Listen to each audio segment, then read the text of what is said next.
From Muncie, Indiana, it is EIVA against MIVA as the St. Francis Red Flash take on the Ball State Cardinals in an NCAA men's volleyball clash. And with that, we welcome you with us courtside. I'm Ryan Klimcak alongside Alex Thomas. And Alex, both of these teams coming in off of two very tough road trips out west. For Ball State, they headed to Hawaii, participated in the Outrigger tournament where they had to face off against number 2 in the nation, Hawaii. Meanwhile, St. Francis goes to California for a 2-game road trip and has to face off against the number 1 team in the country, Long Beach State. Both these teams coming off really tough road trips, looking towards the end of the season. This is a very important game. Both teams sit evenly paced in the standings, and it's important for them to get off to the right foot tonight. And Alex, who do you have your eyes on individually here tonight? For St. Francis, it has to be Michael Fisher. Leads the nation in kills per set with nearly 5, and he's an incredibly efficient player as well, hitting nearly 350 on the season. He's the best player on either side of the net tonight, and he'll have to play like so if St. Francis wants to leave Muncie with a victory. And for the Cardinals, David Seabaum coming off of a good game with 11 kills.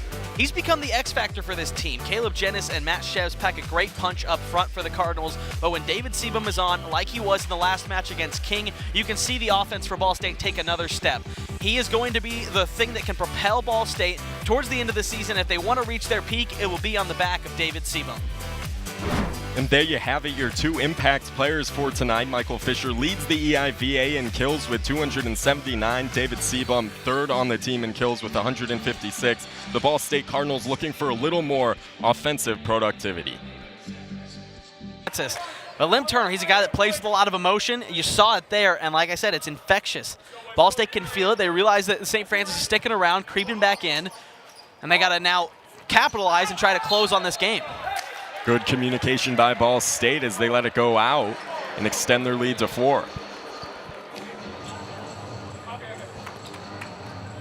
So far, not a whole lot of answers for Coach Mike Rumbaugh for St. Francis. And how about that? Lem Turner hitting 800 tonight, 4 kills, having himself a very quality night. The senior sat behind Matt Walsh for a long time. And this year, he's sort of split time with Parker Schwartz.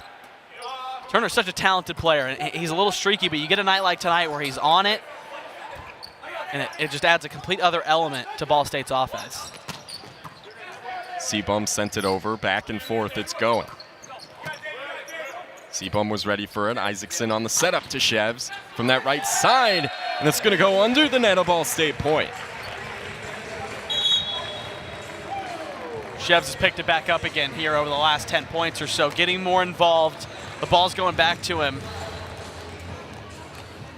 2 blockers right there, gets a finger on it, and too much power. Too much power. As a timeout was taken by St. Francis, they have no more timeouts left. This is Mike Rumbaugh's kind of last attempt to rally the troops here and build some momentum. Ball State comes out of this, gets a point or two. Boy, is it tough to come back from that, St. Francis. Really, at this point, backs are against the wall. And let's take a look at Matt Shevs during this timeout. Shevs has been fantastic. 9 kills, like we mentioned, 7 digs to go with it. And he's doing it on the defensive side, too. A solo block there. He's split blockers. He's gone over the top of them. It's been left and right.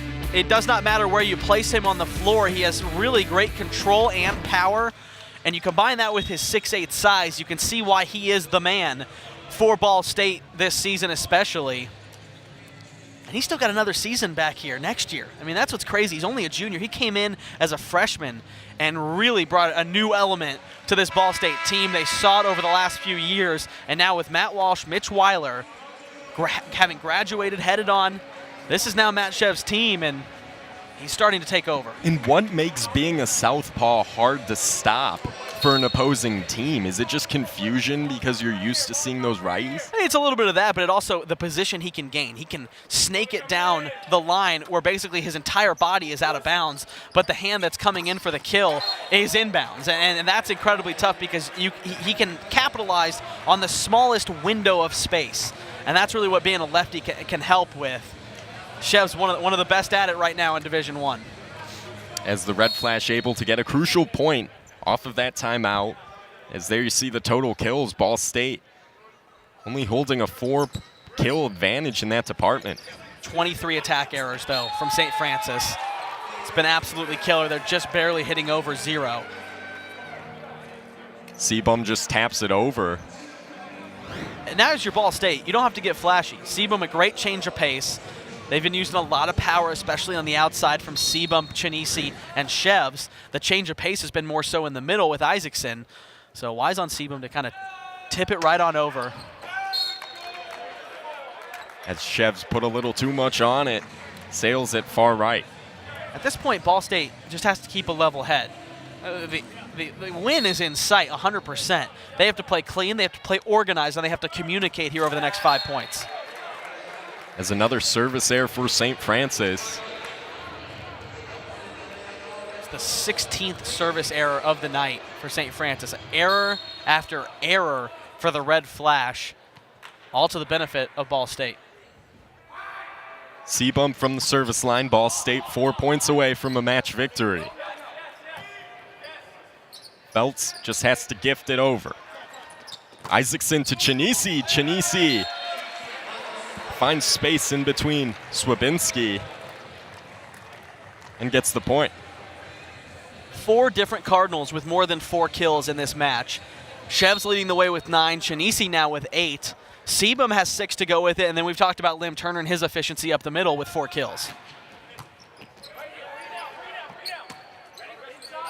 St. Francis does a good job staying with it. Fisher has to donate to charity and just give it to Ball State.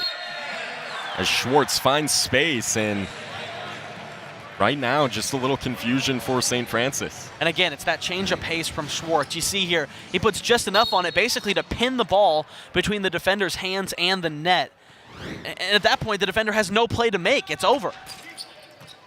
Sebum's serve goes off the top of the net, but goes over. Another point for Ball State. And it's going to be match point right now. Fans on their feet at Worthen Arena. Ball State leads 24-16. If it comes back, watch Isaacson to go in transition. He did it to capitalize set 2. As that one just went beyond the end line. That was a close one. Sebum thought he was about to walk off on that service ace. Just over the line. St. Francis stays alive, another point. Evan Feltz for St. Francis. Sends it over, but it's a service error and a Ball State match victory. Ball State sweeps St. Francis. Big victory right there for Ball State. A quick sweep. They make quick work of it. Penn State coming up tomorrow night. Really nice, efficient game for Ball State.